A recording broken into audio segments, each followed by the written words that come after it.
función. Muy bien, entonces dice representación vectorial de una curva. Para representar vectorialmente a una curva basta con la utilización de un parámetro. Entonces dice, sea f1 que depende de t, f2 que depende de t, perdón, y f3 que depende de t, son tres funciones reales de variable real t.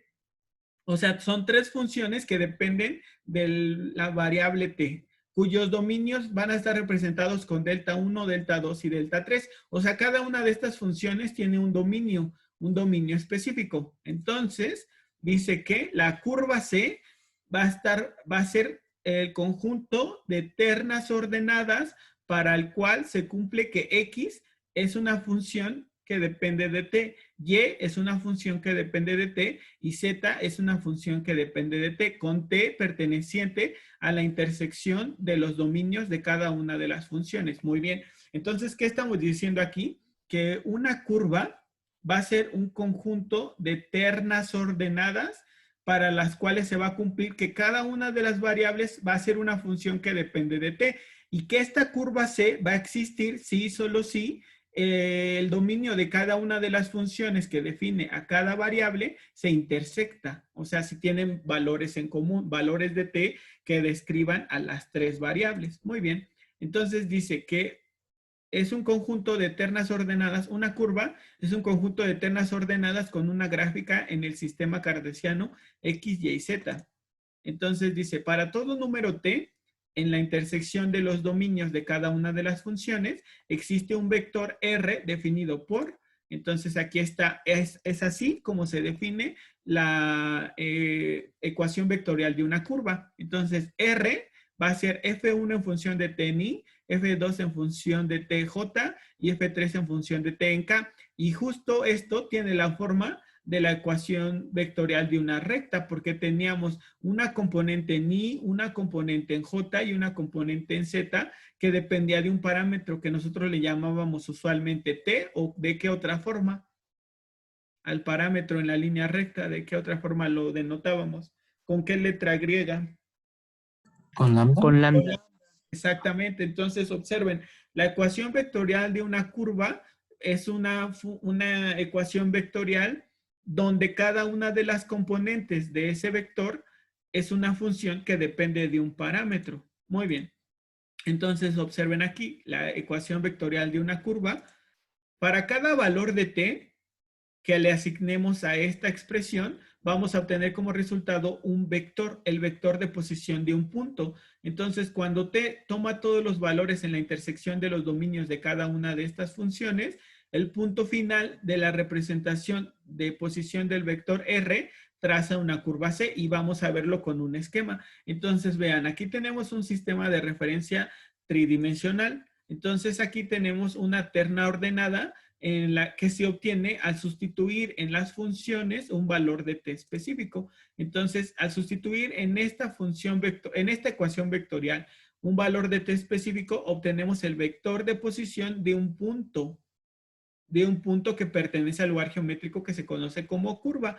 Entonces, al asignarle otro valor de t, obtenemos el vector de posición de otro punto. Al asignarle otro valor de t, obtenemos el vector de posición de otro punto. Al asignarle otro valor de t, obtenemos otro vector de posición asociado a un punto, y todos estos puntos pertenecen a la curva que estamos describiendo. Vean, entonces estamos obteniendo vectores de posición de puntos en la curva, y entonces la unión de todos esos puntos pues nos genera nuestra curva que estamos analizando.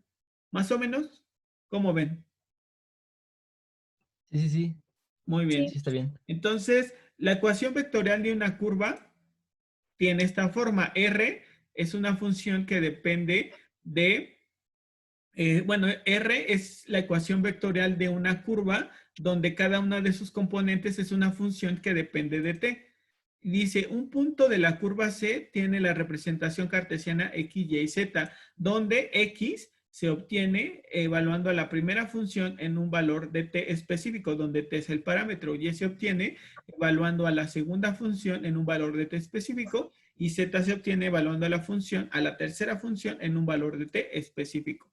A estas expresiones se le conoce como ecuaciones paramétricas de la curva C. ¿Cómo las podríamos haber obtenido? Igualando esta ecuación vectorial a un vector genérico de componentes x, y, z, igual que le hacíamos en la recta para pasar de su ecuación vectorial a sus ecuaciones paramétricas. Igualábamos la ecuación vectorial a un vector genérico y ya entonces como dos vectores son iguales, sí, solo sí son iguales con componente, obtenemos estas que se conocen como ecuaciones paramétricas. Muy bien.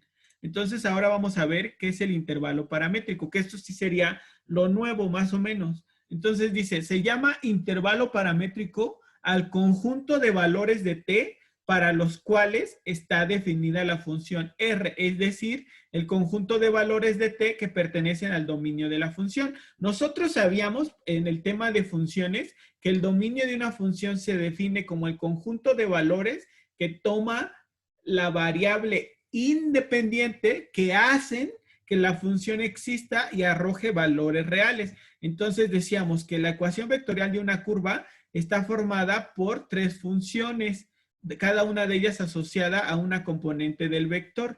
Entonces, lo que tenemos que hacer es determinar el dominio de cada una de las funciones. Entonces, eso ya lo sabemos determinar en el tema de funciones. Estudiamos cómo determinar el dominio de una función. Entonces, vamos a tener que calcular tres dominios. A cada uno de ellos se les representa con delta. Habíamos dicho, el dominio de F1 es delta 1, el de F2 es delta 2 y el de F3 es delta 3. Entonces, pasamos a esto otra vez. Dice, el intervalo paramétrico va a ser el conjunto de valores que pertenecen al dominio de la función. ¿Y cómo se obtiene? Entonces dice, el intervalo paramétrico son valores de t, porque t es la variable independiente, tales que t pertenezcan a la intersección de los dominios. Vean, es muy sencillo. Entonces, lo único que tenemos que hacer es sacar el dominio de cada una de las funciones e intersectarlos. Si podemos encontrar valores que pertenezcan a las tres funciones, entonces esos valores se conocen como intervalo paramétrico. ¿Y qué es el intervalo paramétrico? Pues los valores de t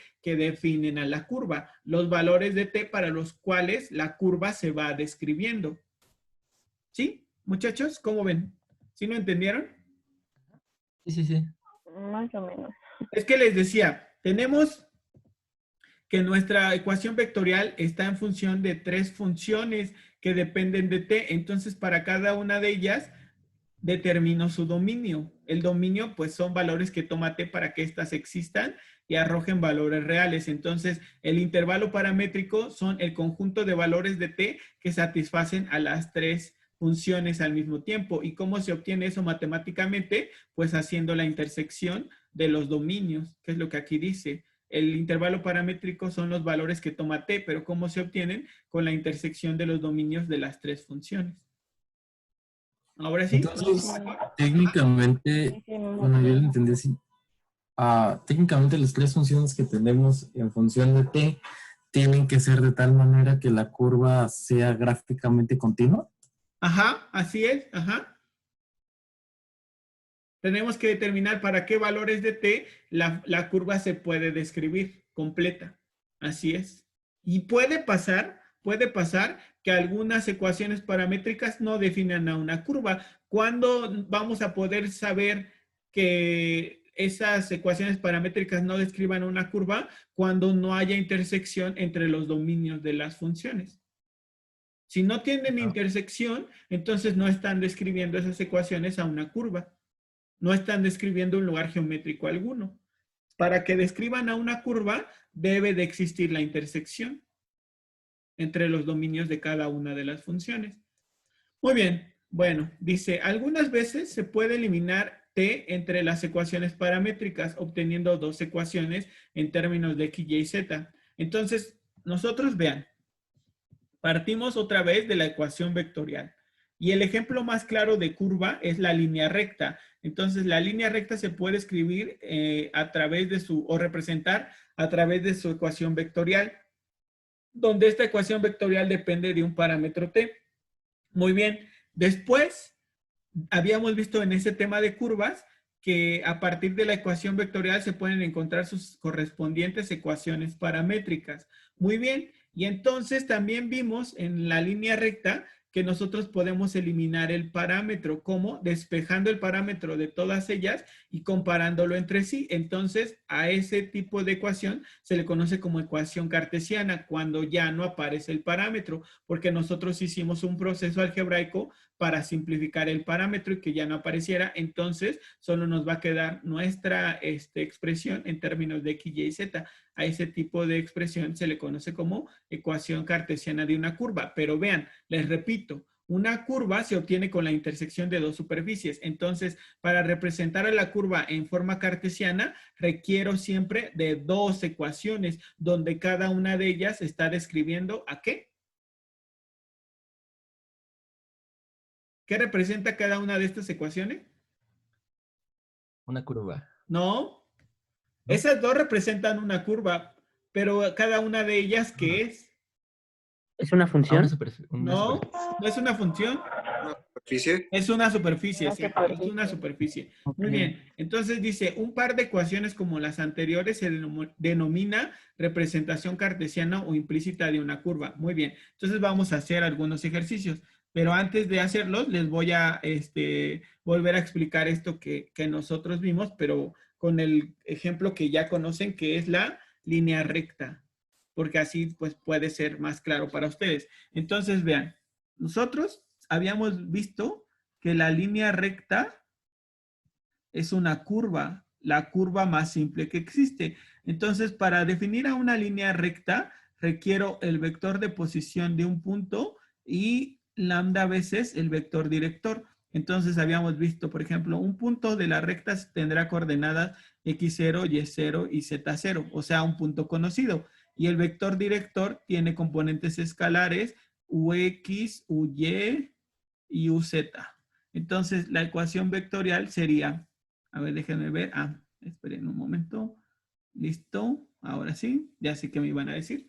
Ya está. Entonces les decía, hemos estudiado a la línea recta, que es la curva más simple que existe. Para definirla requerimos de un punto conocido en la recta y de su vector director. Entonces la ecuación vectorial se podría escribir como x0, y0, z0 más lambda veces ux, uy y uz, que son las componentes del vector director. Entonces, observen aquí, nosotros dijimos que esto se puede simplificar pues sumando los dos vectores. Entonces quedaría x0 más lambda veces ux, y0 más lambda veces uy, z0 más lambda veces uz. Y entonces esta es la forma en la que se representa vectorialmente una recta. Pero vean, aquí estamos describiendo a la recta como un vector, como una eneada ordenada. Estas son, se le llaman a cada uno de los elementos, se le llaman componentes escalares del vector, acuérdense. Pero esta también se puede escribir de esta otra manera, lo hemos visto en el tema de álgebra vectorial. Se podría escribir como x0 más lambda veces ux en y más y0 más lambda veces uy en j más z0 más lambda veces uz en k. Esto lo único que estamos haciendo es representar a un vector de sus dos formas distintas, a través de sus componentes escalares, que es esta forma, o a través de su forma trinómica usando los vectores unitarios i, j y k. ¿Se acuerdan que eso habíamos dicho? Un vector se puede representar de estas dos maneras. ¿Sí se acuerdan? Sí. Muy bien, entonces aquí vean, nada más le agrego que lambda pertenece a los reales, aquí que lambda pertenece a los reales. ¿Por qué escribí de la forma vectorial de la recta a través de sus componentes escalares? ¿Por qué lo pasé a la forma trinómica? Porque así va a ser más fácil para ustedes identificar esto. Observen, estoy diciendo que esta es mi primera función que depende de lambda, esta es mi segunda función que depende de lambda, y que esta es mi tercera función que depende de lambda. Eso es lo que decía la presentación anterior, que una curva está representada por tres funciones que dependen de un parámetro. En el caso de la presentación yo ponía el parámetro t, pero aquí estoy usando el parámetro lambda, que puede ser cualquiera. Lo importante es recordar que una curva se representa con un solo parámetro. Muy bien. Y entonces yo ya puedo determinar el dominio de la primera función, el dominio de la segunda función y el dominio de la tercera. Entonces, ¿cuál es el dominio de la primera función? Recuerden que x0, y0 y z0 son números y ux, uy también son números reales. Entonces, ¿cuál sería el Los reales, dominio ¿no? de la Todos los primera reales. función? Recuerden, primero tienen que recordar qué es el dominio de una función, los valores que toma la variable independiente que hacen que esta función exista y arroje valores reales. Entonces, cuando estudiamos el tema de funciones, dijimos, cada vez que nos pregunten el dominio de una función, lo primero que tengo que hacer es qué forma tiene la regla de correspondencia de la función. ¿Tiene una raíz cuadrada? ¿Tiene un cociente de expresiones? ¿Tiene un logaritmo natural? Entonces, si tiene alguno de esos, tengo que estar atento. ¿Por qué? Porque una raíz cuadrada arroja valores reales sí, solo sí, su argumento es positivo. Si tengo un cociente, tengo que estar atento al denominador porque para que la función exista y arroje valores reales, el denominador tiene que ser distinto de cero. Si tengo un logaritmo natural, tengo que estar atento porque para que esta función exista, el argumento del logaritmo natural tiene que ser positivo. Entonces, bueno, aquí ya regresando a este ejemplo, observo qué forma tienen mis funciones y veo que son funciones polinómicas. Entonces, sabemos del tema de funciones que las funciones polinómicas, su dominio son todos los reales, es decir, que no existe ningún valor que haga que la función no exista o se indetermine. Para cualquier valor, la función existe y arroja valores reales. ¿Están de acuerdo? Sí. Entonces, el dominio de F1 son lambda que pertenece a los reales. El dominio de F2 también es lambda que pertenece a los reales. Y el dominio de la función 3 también es lambda que pertenece a los reales. Entonces, aquí ya escribo el intervalo paramétrico.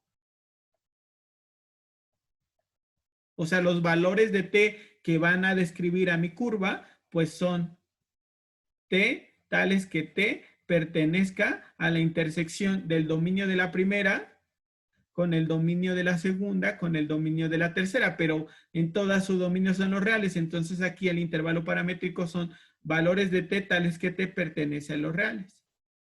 ¿Por qué? Porque todas estas tienen el mismo dominio. La intersección pues es todos los reales. Imagínense ustedes que resolvemos un ejercicio en donde nos dice que el dominio de la primera son t perteneciente al intervalo de 1 a infinito.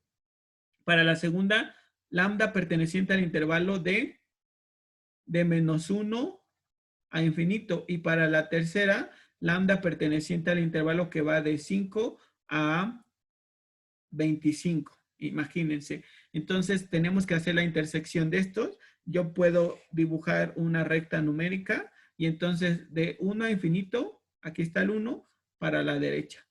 Después, para la siguiente, de menos 1 al infinito, aquí estaría mi segundo. Y ya para mi tercero, sería solamente de 5 a 25. Entonces, ¿cuál es la intersección de estos? ¿Cuál sería la intersección? De 5 a infinito. De 5 a 25. De 5 a 25 nada 25. más. Entonces, ese sería el intervalo paramétrico, la intersección de los tres, los valores que son comunes a los tres. Y esos valores comunes a los tres solo son de 5 a 25. ¿Están de acuerdo? Sí, ¿Sí ya entiendes mejor el concepto de intervalo paramétrico? Sí, profe. sí, profe. Ya. Muy Sí, bien. ya está Entonces, mejor. el intervalo paramétrico solo son la intersección de los dominios de cada una de las funciones. Muy bien, después a partir de lo que decían las presentaciones, decía que a partir de esta ecuación vectorial se pueden obtener las correspondientes ecuaciones paramétricas. Y les decía cómo, pues igualando solamente cada componente, bueno, esta ecuación vectorial a un vector genérico x, y, z. Entonces, si lo igualo al vector genérico x, y, z, entonces me quedaría que las ecuaciones paramétricas, bueno, aquí ya no le voy a poner recta porque estamos analizando a las curvas, pero sabemos que la línea recta es la curva más simple que existe. Entonces, la curva C, sus ecuaciones paramétricas van a ser de la forma x igual a x0 más lambda veces ux, para el caso de la recta, y es igual a y0 más lambda veces uy, y z es igual a z0 más lambda veces uz. Y ya. Entonces ya nada más agregamos con lambda perteneciente a los reales. Y luego habíamos visto, por ejemplo, que una recta se obtiene de la intersección de dos planos y que los planos, sus ecuaciones cartesianas son AX más BY más CZ más D igual a 0. Y bueno, 1, 1, 1 y 1. Esa es una ecuación. Luego pongo A2X más B2Y más C2Z más D2 igual a 0. Entonces habíamos dicho que una curva, en este caso la línea recta, se obtiene con la intersección de dos superficies, que en este caso son dos planos. ¿Ya vieron? Eso fue lo que dijimos hace rato, pero ustedes no lo habían entendido tanto, pero ya lo habíamos usado con la línea recta. Ya habíamos visto que una recta se puede representar a través de su ecuación vectorial, usando un solo parámetro, o de sus ecuaciones paramétricas, o bien podemos obtener su ecuación cartesiana. ¿Sí o no, muchachos? Sí. Sí, profe. ¿Y cómo podemos pasar de esta a estas? ¿Cómo le podemos hacer? Pues D es la suma de los puntos X0, Y0 y Z0, ¿no? A ver, espera un momento, por favor. Despejando el parámetro, exacto. Así de fácil. Entonces puede, no sé, trabajar primero con estas dos y eliminar el parámetro y luego con estas dos y eliminar el parámetro. Entonces ya obtendrían cada una de estas ecuaciones. Para pasar de las ecuaciones paramétricas a las ecuaciones cartesianas, habrá que eliminar el parámetro nada más. Así es. Muy bien. Entonces, bueno, esto no era nuevo, ya lo habíamos visto. Entonces, mejor vamos a enfocarnos en hacer ya ejercicios de este tema de curvas. Muy bien. Creo que lo único nuevo fue el intervalo paramétrico. Exacto, básicamente, ¿no? exacto, es lo que les decía. Pero, ¿por qué lo pasé hasta el final? Pues porque si nosotros habíamos visto primero recta y plano, cuando viéramos curvas ya iba a ser más fácil entenderla porque ya habíamos analizado un tipo de curva, que es la línea recta.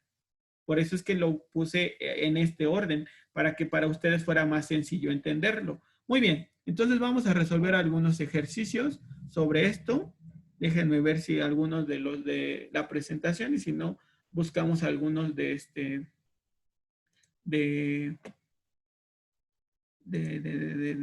bueno, no vamos a hacer esto. Mejor vamos a buscar ejercicios de la división, de la sección académica, de las series de cálculo y geometría analítica. A ver, vamos a ver. Muy bien.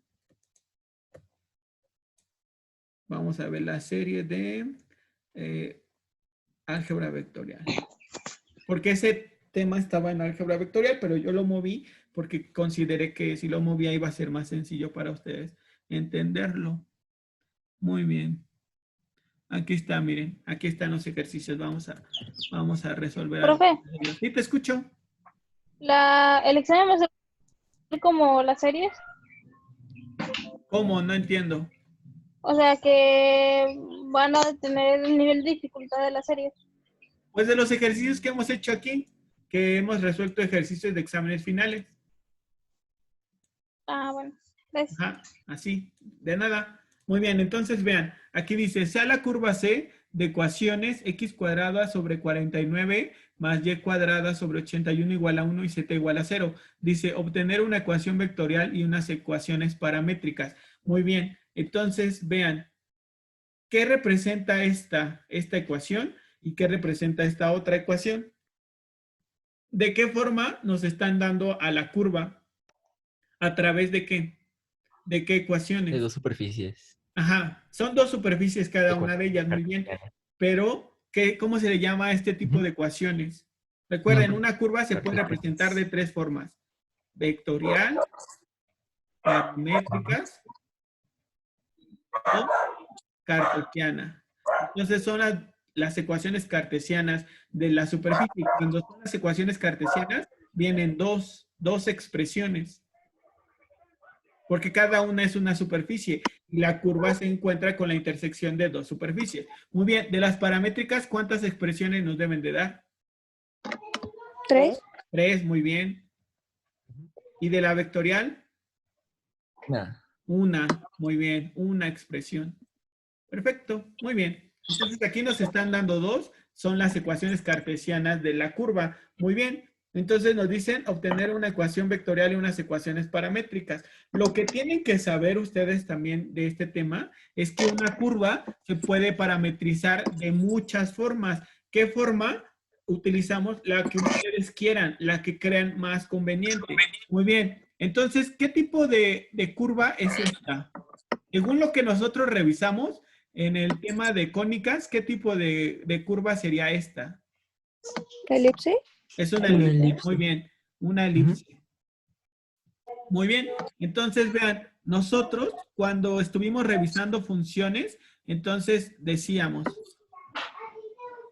en el tema de funciones teníamos ejemplos como este, vean, x igual a, y igual a, entonces decíamos, por ejemplo, r coseno de teta y r seno de teta. O sea, que aquí tenía un valor específico, 2, 3, 5, lo que sea. Y entonces me decían en el tema de funciones, a partir de las ecuaciones paramétricas, obtén la ecuación cartesiana de la función que se está estudiando. Entonces, en ese tema les dijo su profesor, cuando les den funciones trigonométricas o les den las ecuaciones paramétricas de una función y en esas ecuaciones paramétricas obtengan o aparezcan funciones trigonométricas, va a ser necesario para pasar a su forma cartesiana usar identidades. Entonces nosotros sabíamos, por ejemplo, que lo que se tenía que hacer era despejar la función trigonométrica. Coseno de teta es x entre r y seno de teta sería y entre r. Luego, para poder usar identidades, había que elevar al cuadrado ambas expresiones. Entonces nos quedaría coseno cuadrado de teta es x cuadrada sobre r cuadrada por leyes de los exponentes. Y la segunda expresión que daba seno cuadrado de teta es igual a y cuadrada sobre r cuadrada. Entonces, si sumamos ambas expresiones, coseno cuadrado más seno cuadrado, ¿cuánto nos queda? 1. No. Y del lado derecho, si sumamos las expresiones, nos queda x cuadrada sobre r cuadrada más y cuadrada sobre r cuadrada. Y entonces, como el denominador es el mismo, los puedo juntar en una sola expresión. Y entonces ahora sí el denominador lo paso del lado derecho multiplicando. ¿Y qué cónica es esta?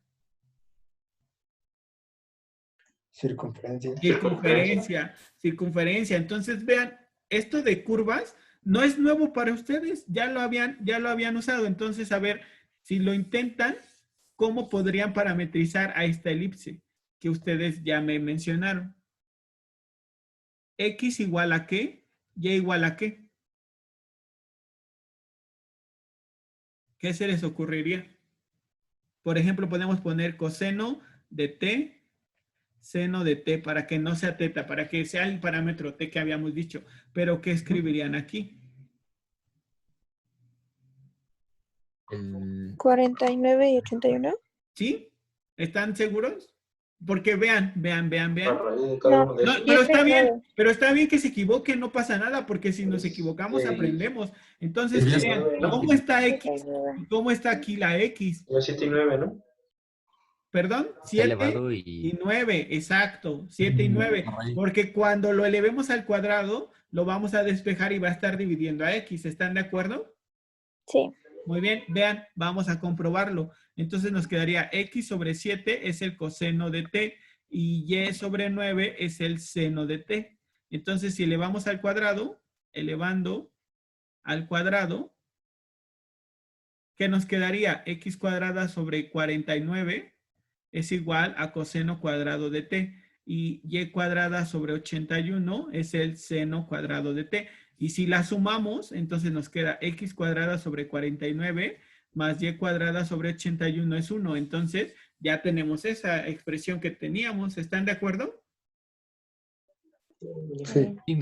Muy bien, perfecto. Muy bien. Entonces, estas dos expresiones describen a esta primera parte y tenemos que agregar que z es igual a 0. Entonces, estas ya serían las ecuaciones paramétricas de la curva. ya parametrizamos a nuestra curva. Y alguien puede decir, ¿y por qué no puedo poner seno aquí, coseno acá? De todas formas, llegaría al mismo resultado. Yo le diría, sí, está bien, es otra forma de representar a la misma curva. De hecho, les repito, como la curva más simple que conocemos y que ya hemos estudiado es la línea recta. Cuando la estudiamos dijimos, la ecuación vectorial y por lo tanto las ecuaciones paramétricas y por lo tanto la ecuación cartesiana que la definen no son únicas, de qué depende de la información que utilicemos. Entonces, lo que estoy tratando de decir es que las ecuaciones paramétricas y vectorial de una curva no son únicas, depende de cómo nosotros decidamos parametrizar.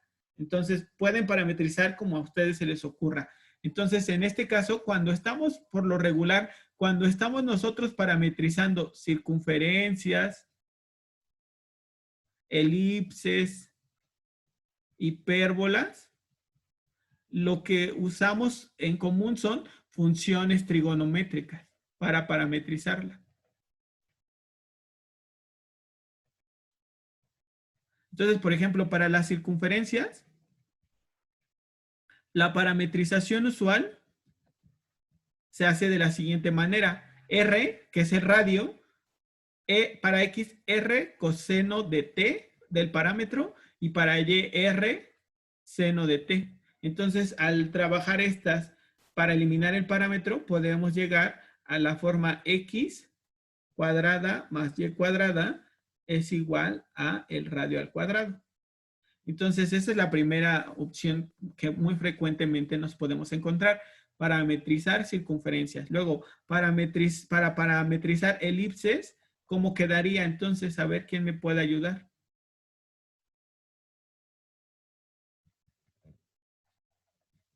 Sería igual R coseno de T. No, porque el radio existe cuando es circunferencia, pero en una elipse, ve, en las circunferencias, Ya. se llama Ahí radio ve. porque la distancia del centro a cualquier Ahí ve, punto ¿no? es constante. ¿Están de acuerdo? Sí. Bueno, entonces en la elipse tendremos Sería, que usar ¿no? dos valores, A y B. ¿Están de acuerdo? Sí. Muy bien. Y ya entonces al trabajar, pues llegaríamos a X cuadrada sobre A cuadrada más Y cuadrada sobre B cuadrada igual a 1. ¿Sí o no? Sí. Muy bien. ¿Y cómo se parametrizaría una hipérbola? A ver. Primero voy a escribirles qué forma podríamos tener en las hipérbolas. X cuadrada menos Y cuadrada igual a 1. Bueno, sobre A cuadrada, sobre B cuadrada si quieren. Y otra sería Y cuadrada. Esperen un momento, por favor. Otra sería Y cuadrada sobre A cuadrada menos X cuadrada sobre B cuadrada igual a 1. Entonces, ¿cómo la podrían parametrizar? ¿En qué funciones trigonométricas, qué identidad trigonométrica, perdón, aparece una resta? Porque en donde aparece suma, está esta identidad, seno cuadrado más coseno cuadrado igual a 1. Ya ven por qué se usan seno y coseno, porque aquí se están sumando. Pero ¿en qué identidad se restan expresiones? Es la secante cuadrada de T menos tangente cuadrada de T igual a 1. Exacto, muy bien. Cuando se quiere parametrizar una hipérbola, se usan estas identidades. Secante cuadrada, voy a ponerle el parámetro t, secante cuadrada de t menos tangente cuadrada de t igual a 1. O bien, ¿cuál otra? Cosecante cuadrada menos cotangente cuadrada igual a 1. ¿Están de acuerdo? Sí. ¿Sí se acuerdan de esas identidades? De la segunda no, pero de la primera sí. Muy bien, pues está muy fácil de obtenerlas porque si de esta identidad dividen todo entre seno cuadrado, se llega a esta, porque seno cuadrado entre seno cuadrado, ¿cuánto es? Perdón, se llega a esta. ¿Cuánto es seno cuadrado entre seno cuadrado? 1. 1, muy bien. 1 ¿Y cuánto es coseno cuadrado entre seno cuadrado? Cotangente cuadrada. Cotangente cuadrada. Y Cotangente 1 entre seno, cosecante cuadrada. Entonces, esto está sumando, pasa restando. Cosecante menos cotangente igual a 1. ¿Ya vieron? Sí. Sí, Sí. entonces, si de la identidad pitagórica que todos conocemos, dividimos todo entre seno, llego a la segunda expresión. Y si divido todo entre coseno, llego a la primera expresión. ¿Ya vieron? Muy bien. Entonces, ahora sí, a ver cómo se parametrizaría una hipérbola. Sería... Una hipérbola, X. perdón, una hipérbola de este tipo. X igual a por secante cuadrado de t. Muy bien, A por secante de T, solo secante, porque se Sí. eleva al cuadrado para poder llegar a esta identidad. Muy bien. Luego Y. Igual a menos AB B. por tangente. ¿Están de acuerdo? Sí. Sí. Muy bien. ¿Y esta otra cómo se parametrizaría? Sería X igual a B menos cotangente. No, por cotangente. Ajá. Y Y igual a A por cosecante. Muy bien, perfecto. Así es. Entonces ya, eso ya lo conocían, ya lo habían usado en funciones, solamente recordarlo. Entonces, bueno, vean, regresando a este ejercicio, voy a duplicar la página. Voy a duplicarla, déjenme ver. Déjenme, ya está. Ya está. Voy a duplicar la página. Voy a borrar todo esto que anotamos. Ahora se los vuelvo a proyectar. Ya está en la otra hoja, ¿eh? No crean que ya está perdido. Ya está en la otra hoja.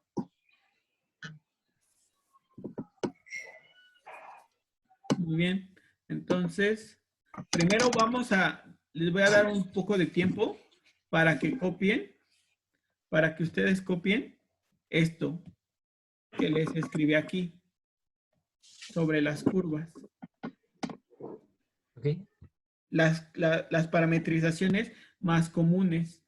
Primero, que una curva se puede representar a partir de su ecuación vectorial paramétrica o cartesiana y depende de cuántas expresiones tengamos, va a ser fácil identificar de qué forma está representada la curva. Luego, ¿cómo podemos parametrizar circunferencias, elipses o hipérbolas? Entonces, aquí está, las circunferencias se pueden parametrizar de esta manera. Las elipses se parametrizan de esta otra manera y las hipérbolas se pueden parametrizar de cualquiera de estas dos formas. Entonces, primero copien eso, por favor. Y ahorita seguimos haciendo el ejercicio.